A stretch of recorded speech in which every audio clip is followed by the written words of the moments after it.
Hello everyone. आज अपन lecture number 76 में गैसों के अणुगति सिद्धांत के बारे में पढ़ेंगे। तो इसके अंदर अपन गैसों के बारे में देखेंगे कि गैसों के अंदर दाब, आयतन, ताप और इनके वेग में किस तरह से संबंध, किस तरह से गैसें गति करती है, किस तरह से आप इसमें चीज़ें जुड़ी हुई है, इसके बारे में हम इस चैप्टर के अंदर पढ़ रहे होंगे। जैसे अपन कहीं पे भी अगर देखें, अपने आसपास जो हवा है उसके अंदर जो गैस के कण है वो हर तरफ गति कर रहे होते हैं, रैंडम उनका मोशन होता है। और यही गैस के कण जब दीवार से जाके टकराते हैं तो दीवार पे बल लगा रहे होते हैं। लेकिन हम क्या करते हैं कि दाब ज्ञात करने की कोशिश करते हैं, बल के बजाय हम दाब, ताप और आयतन इनके बारे में बात करते हैं। अब पहले वाले चैप्टर्स में अपन न्यूटन के लॉज लगा रहे होते, न्यूटन के नियम लगा रहे होते थे, क्योंकि वहां पे हम ठोस की बात करते थे। तो यहाँ पे हम न्यूटन्स के लॉ जो है वो डायरेक्टली तो लगा नहीं पाएंगे, लेकिन कुछ हद तक हम न्यूटन्स लॉ लगा के फिर दाब, ताप, आयतन इनके अंदर वेग के साथ संबंध हम ज्ञात करेंगे। तो आइए इस चैप्टर में आगे बढ़ते हैं गैसों के अणुगति सिद्धांत में। तो गैसों के अणुगति सिद्धांत में सबसे पहले अपन कुछ लॉज देखते हैं। सबसे पहले अपन बात करते हैं बॉयल्स लॉ की।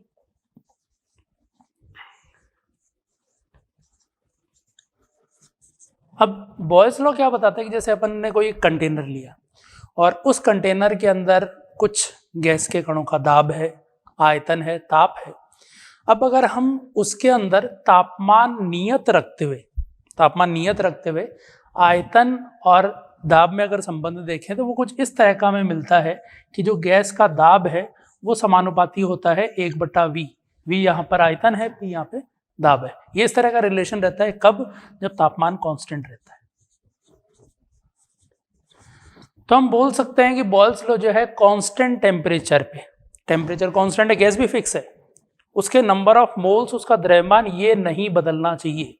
तो अपन ये भी बोल सकते हैं कि यहाँ पे गैस का जो द्रव्यमान है वो भी कांस्टेंट है, वो चेंज नहीं हो रहा। तो उस वाली अवस्था में P जो है आयतन के व्युत्क्रमानुपाती होगा। ये है बॉयल्स लॉ। ठीक है। अब बॉयल्स लॉ में अगर हम इनके बीच में ग्राफ देखें किस तरह का संबंध होगा, तो इसको मैं कुछ इस तरह से भी बोल सकता हूं कि पी वी बराबर कांस्टेंट लेगा, इधर पी वी बराबर कांस्टेंट। तो यहां पर ये जो समीकरण है, अगर कुछ एक्स वाई बराबर कांस्टेंट दिखता है तो अपन इसको बोल सकते हैं कि ये यहाँ पे जो ग्राफ होगा वो यहाँ पे हाइपरबोलिक ग्राफ होगा, अति परवलयाकार ग्राफ होगा। अब ये जो ग्राफ होता है अति परवलयाकार ग्राफ, ये कुछ इस तरह का होगा। तो अगर हम P और V के बीच में ग्राफ बना रहे हैं, यहाँ पे ध्यान रखना P और V के बीच में, तो ये ग्राफ कुछ इस तरह का अपन को मिलता है। ठीक है। तो ये इस तरह का P और V के बीच में ग्राफ हमें मिल रहा होगा इसके अंदर और भी चीजों पे आते हैं आगे, ग्राफ पे दोबारा आएंगे अभी।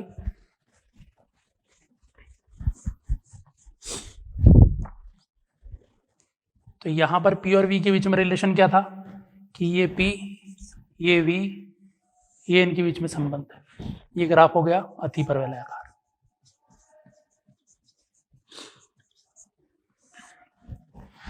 अब वही अवस्था है सब कुछ, लेकिन अगर हम तापमान अलग करके फिर दोबारा इनके बीच में रिलेशन देखें, तो तापमान अलग कर दिया तो भी ग्राफ तो यही रहेगा, लेकिन थोड़ी अवस्था जो है वो उसकी थोड़ी बदल जाएगी। कुछ और तापमान रखा, ये अवस्था हो जाएगी। तो ये जैसे अपन मान लें कि तापमान T1 पे है, ये T2 पे है, ये T3 पे है, तो इनमें जो रिलेशन है T1, T2, T3 में, ये रिलेशन कुछ इस तरह से हम बोल सकते हैं कि T1 जो है सबसे नीचे वाला ग्राफ, उसका तापमान सबसे कम है, फिर T2 उससे ज्यादा, T3 उससे भी ज्यादा। तो यहाँ पर ये तापमान में रिलेशन है। तो इन ग्राफ को जब भी अगर हमें कंपेयर करना हो तो हम ये बोल सकते हैं कि ऊपर वाले का तापमान सबसे ज्यादा है, नीचे वाले का तापमान सबसे कम है। तो ये था अपना बॉयल्स लॉ। अगले पे आते हैं, नेक्स्ट चार्ल्स लॉ।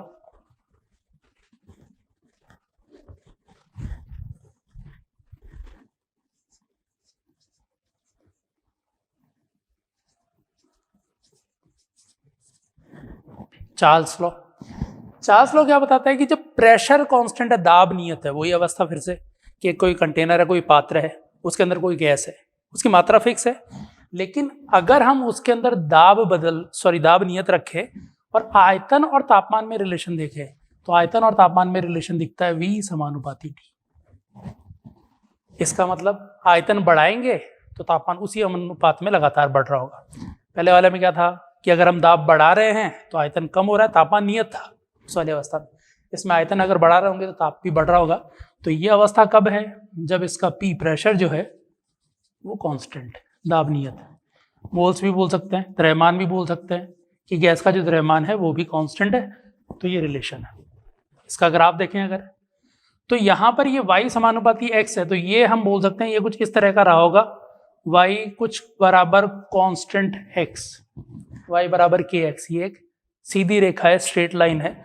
तो यहाँ पे जो ग्राफ रहेगा वो एक स्ट्रेट लाइन आएगा। तो v और t के बीच में अगर ग्राफ बना रहे हो तो एक स्ट्रेट लाइन जो कांस्टेंट नहीं है उसके साथ कुछ, ये भी स्ट्रेट लाइन का समीकरण होता है, लेकिन यहां पर क्या है कि ये कांस्टेंट वाला पद है ही नहीं। तो ये जो लाइन होती है ये केंद्र से यहां से गुजरने वाली लाइन होती है। तो हम बोल सकते हैं कि ये कुछ इस तरह का ग्राफ होगा। बात समझ में आ गई? तो इस तरह का ग्राफ यहां पर बन रहा होगा v और t के बीच में, अगर दाब नियत है तो उस वाली अवस्था में, दाब और गैस की मात्रा नियत है तो। ठीक है, अब इसमें भी वही चीज कि अगर हम अलग अलग दाब पे बात करें, दाब अगर बढ़ा के बात करें या दाब कम करके बात करें, तो भी रिलेशन तो ऐसा ही रहेगा।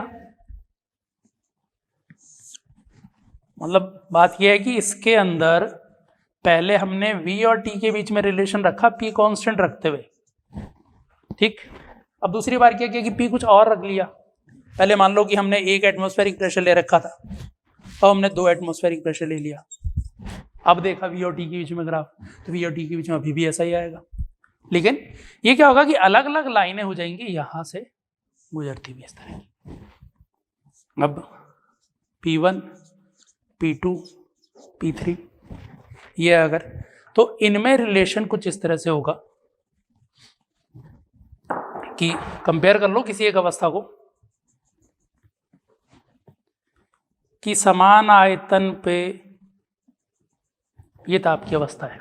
मान लो कई बार ग्राफ में याद नहीं रहे तो उसके लिए तरीका क्या है कि एक लाइन खींच दो, समान आयतन वाली लाइन, ये सबसे कम ताप, ये उससे ज़्यादा, ये उससे ज़्यादा।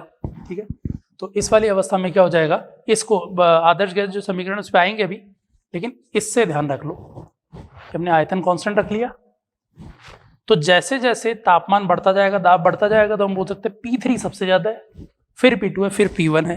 तो यहाँ पे रिलेशन ये है कि P3 सबसे ज़्यादा, P2 उससे कम, P1 सबसे कम। तो हम बोल सकते हैं कि दाब बढ़ने के साथ साथ ये जो स्लोप होगा इसका ये कम होता जाएगा। इस तरह का समीकरण रहेगा। लेकिन क्या हम ये बोलें कि V और T के बीच में जो ग्राफ है ये यहीं से गुजर रहा होगा? तो इसके लिए ध्यान रखने की बात यह है कि यहां पर हम जो तापमान ले रहे हैं वो केल्विन में ले रहे हैं।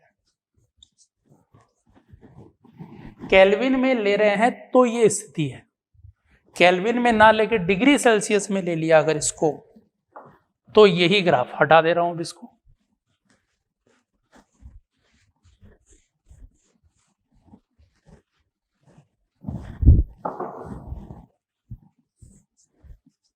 किसके से बीच में था, V और T के बीच में ये ग्राफ। ठीक है, लेकिन ये किस में था, केल्विन में। इंक नहीं लिखा हुआ, ये इन केल्विन है। अब अगर यही अवस्था हम ये कर दें कि तापमान नहीं हमको केल्विन में लेना है, नहीं हमको डिग्री सेल्सियस में लेना है, और डिग्री सेल्सियस में ले लो। अब डिग्री सेल्सियस में लेने पर फर्क ये पड़ा कि इसमें जहां पे 273 केल्विन होगा उसका मतलब डिग्री सेल्सियस में कितना हो गया, 0 डिग्री सेल्सियस। तो ये जो 0 डिग्री सेल्सियस वाला पॉइंट है ये इस चीज को रिप्रेजेंट कर रहा होगा। ये ग्राफ कुछ इस तरह का आ जाएगा। तो इसको अगर आगे बढ़ाओगे तो ये वाला जो पॉइंट रहेगा ये -273 डिग्री सेल्सियस वाला रहेगा। तो ये चीज ध्यान रखने की है कि ग्राफ में अगर ये चीज मेंशन नहीं की है तो दोनों हो सकते हैं, लेकिन नॉर्मली जब भी अपन ग्राफ बनाते हैं तो अपन ये ध्यान रखते हैं कि तापमान केल्विन में रहे। पूरे थर्मोडायनेमिक्स में तापमान अपना केल्विन में ही रहेगा। ठीक है, डिग्री सेल्सियस में कई जगह काम में आएगा, क्योंकि तापमान में अंतर केल्विन में लिखो, तापमान में अंतर डिग्री सेल्सियस में लिखो, दोनों चीजें बराबर होती है। ठीक है, लेकिन केल्विन में वैल्यू लिख रहे हो तापमान की और डिग्री सेल्सियस में वैल्यू लिख रहे हो तापमान की, तो ये अलग अलग है। ये सेम नहीं है। इनमें रिलेशन पे आएंगे और भी अलग अलग, जैसे तापमान की स्केल्स है तो उन अलग अलग स्केल पे आगे हम रिलेशन पे आएंगे। लेकिन अभी ये चीज़ ध्यान रखनी है कि ज़्यादातर हम थर्मोडायनेमिक्स में मतलब तापमान लिखना है तो केल्विन में लिखना है, ठीक है। तो ये अपना चार्ल्स लॉ हो गया सेकंड। तीसरे पे आते हैं।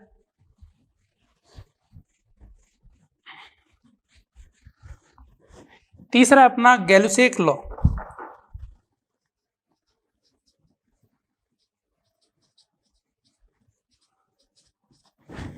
अब ये भी उसी तरह से है। इसमें क्या है कि हम आयतन नियत रख रहे हैं, आयतन नियत रख के फिर बात करते हैं।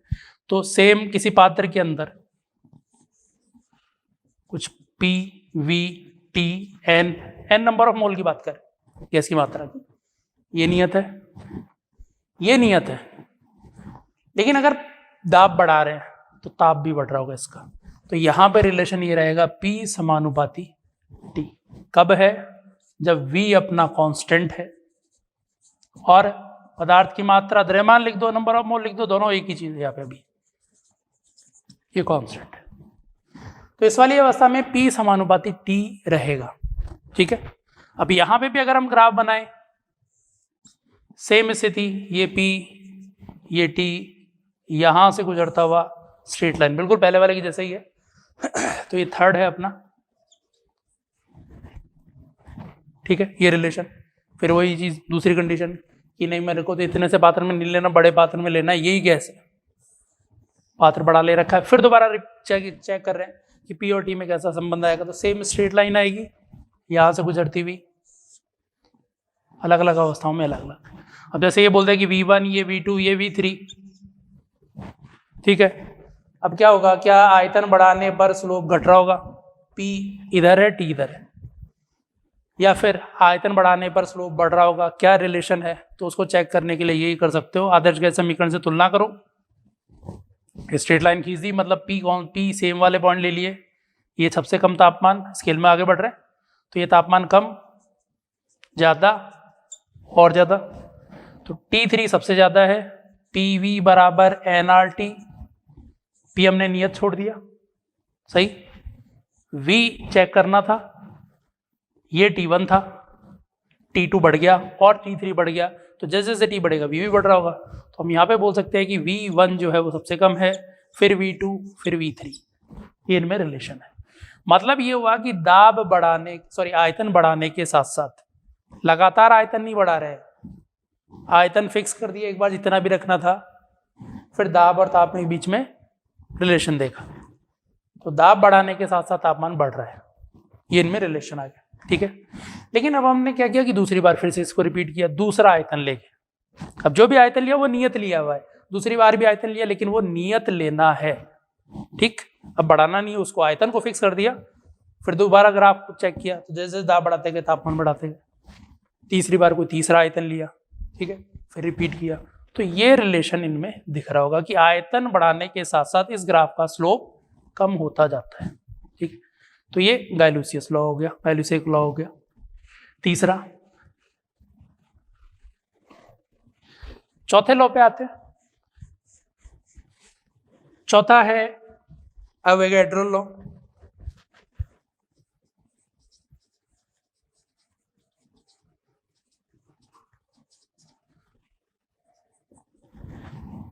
अवोगाड्रो का नियम, एवोगाड्रो का नियम। तो एवोगाड्रो के नियम के अनुसार क्या है कि अगर हम कोई एक पात्र लें, इसमें दाब कुछ P है, आयतन V है, तापमान T है, दूसरी गैस ली,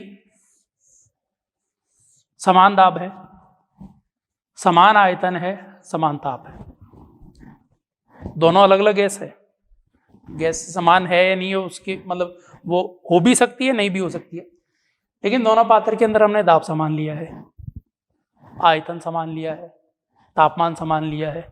तो इस वाली अवस्था में अवोगाड्रो लॉ क्या बोलेगा कि यहां पर जितने गैस की मात्रा इसमें है, मात्रा मतलब नंबर ऑफ मोल्स है यहाँ पे, तो यहां पे गैस के नंबर ऑफ मोल जितने हैं उतने ही गैस के नंबर ऑफ मोल इसमें भी होंगे, ठीक है। तो हम बोल सकते हैं कि समान दाब और समान आयतन समान ताप पर दो गैसों के अणुओं की संख्या बराबर होगी। अगर ये तीनों चीजें बराबर है तो नंबर ऑफ मोल्स भी बराबर ही होंगे गैस के। ठीक है, तो ये एवोगाड्रो लॉ है। एक्चुअल में ये जो अभी हमने जितने भी देखे चारों लॉज, ये चारों रिलेटेड तो उसी एक चीज से है। किससे? गैस, आदर्श गैस समीकरण से। आदर्श गैस समीकरण क्या है उस पे आ जाते हैं इसके बाद।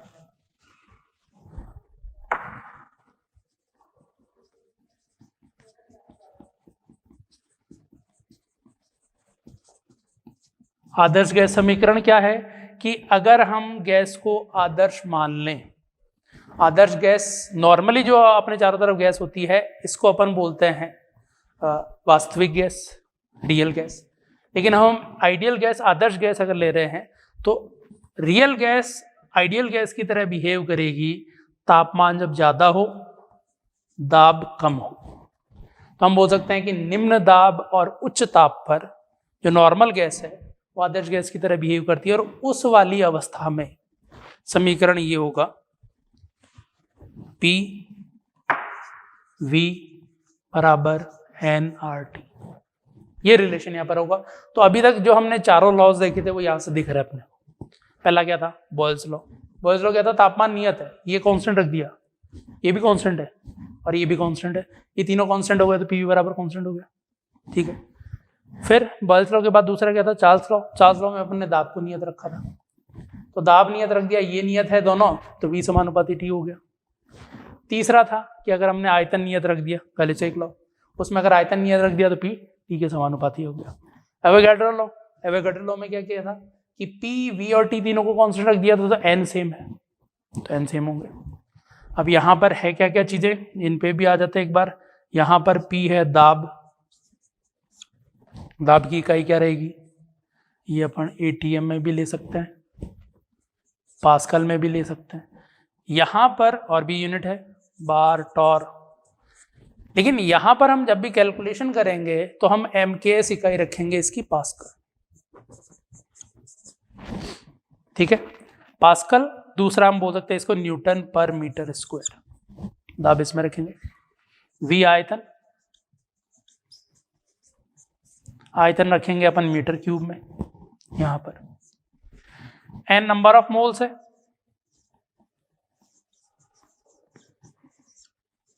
कितने मोल गैस है, गैस की मात्रा कितनी है, वो मतलब जो अणु थे वो टोटल कितने हैं, सॉरी हाँ, गैस के जो अणु है वो टोटल मिला के कितने हैं वो बता रहा होता है ये N। लेकिन ये मोल में बता रहा है। अगर हमें N लिखने, कुल अणुओं की संख्या बोलनी है, number of molecules, number of molecules अगर लिखने हैं तो नंबर ऑफ मॉलिक्यूल्स को बोल सकते हैं N into Avogadro number, Avogadro number N into Na। अब Na जो है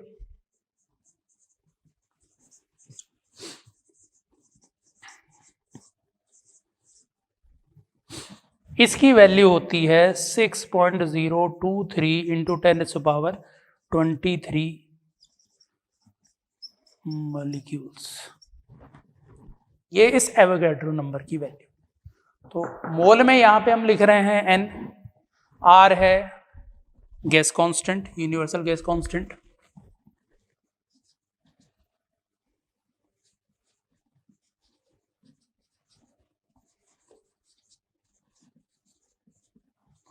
अब इस यूनिवर्सल गैस कांस्टेंट की वैल्यू हम लेंगे 8.314। ठीक है, 8.314। कई बार कैलकुलेशन के लिए अपन इसको 25/3 भी ले लेंगे। ठीक है, कैलकुलेशन के हिसाब से 25/3 जहां पे अपन को रफ कैलकुलेशन करनी है तो, वरना एग्जैक्ट वैल्यू ये है 8.314। इकाई क्या है? तो इसकी इकाई है जूल पर केल्विन पर मोल। यहां से बोल सकते हैं कि PV जो है ये जूल में आता है, ये जूल इकाई है, पर मोल पर केल्विन, ये हो गया R की वैल्यू। T टेम्परेचर है, वो केल्विन है। तो ये अपना आदर्श गैस समीकरण PV बराबर nRT, मतलब ये तो हर जगह काम में आएगा ही, थर्मोडायनेमिक्स में अपने, और इसमें KTG में, हीट में पूरी में बोल सकते हो PV बराबर nRT, आदर्श गैस समीकरण अपने काम में आएगा। तो ये इस फॉर्म में रहेगा, तो इसको ध्यान रखना है। गलती ज़्यादातर यहाँ पर होगी, तापमान जो है वो अपन लिख रहे हैं केल्विन में, ठीक है।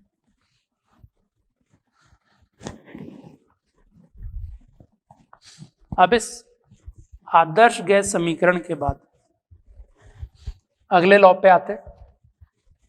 4 तो हो गए थे, उसके बाद आदर्श गैस समीकरण सबको मिला के एक तरह से बोल दो। अब हम आते हैं Dalton's law of partial pressure.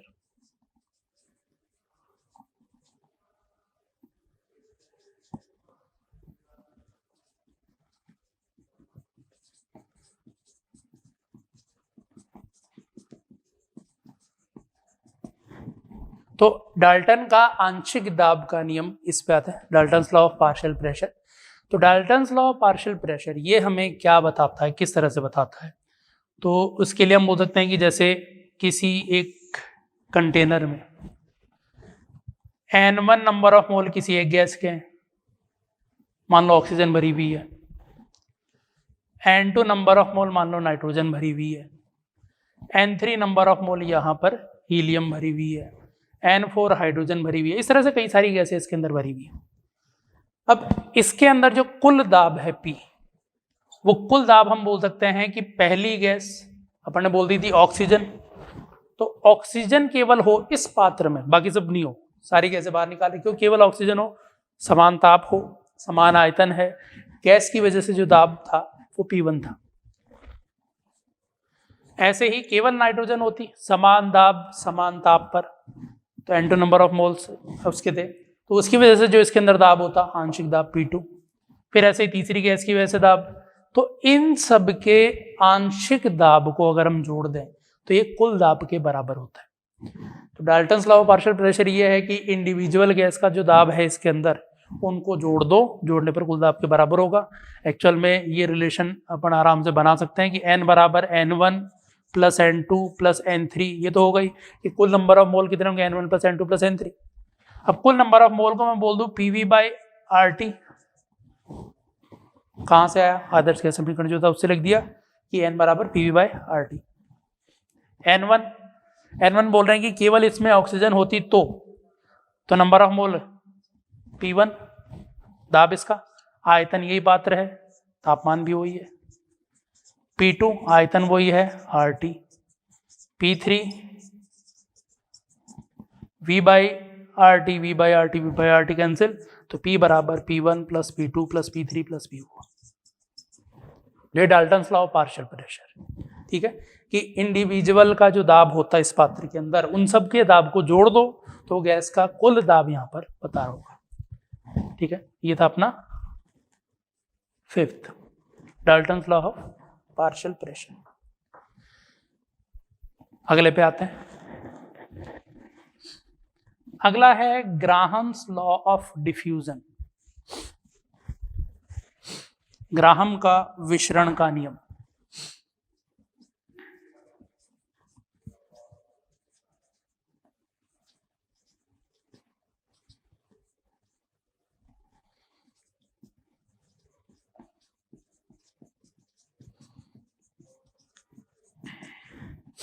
Graham का विशरण का नियम क्या है कि अगर हम दो गैसों को मिक्स कर रहे हो, या कोई गैस कहीं पे मिक्स हो रही हो, डिफ्यूज हो रही हो इस दूसरे के अंदर, तो जो रेट ऑफ डिफ्यूजन होगा, विशरण की जो दर है, वो समानुपाती होती है 1/√ρ के।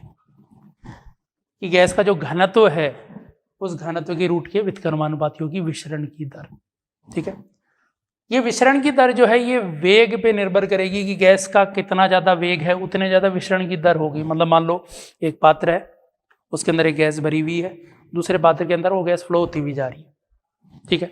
तो गैस का जितना ज्यादा वेग होगा उतनी ज्यादा विसरित होगी, तो वेग पे निर्भर कर रही होती है, और जो वेग है वो घनत्व के रूट के व्युत्क्रमानुपाती होता है। इस पे आएंगे, आगे आएंगे अपन काइनेटिक थ्योरी ऑफ गैसेस में आगे बढ़ रहे होंगे, तब ये रिलेशन आएगा वेग का, तो वहां पे इस चीज के बारे में एक बार और डिस्कस कर लेंगे।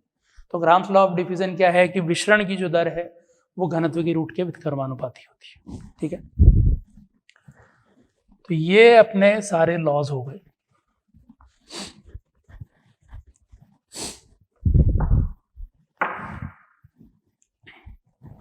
अब आगे बढ़ते हैं। आगे हम बढ़ते हैं काइनेटिक थ्योरी ऑफ गैसेस पे।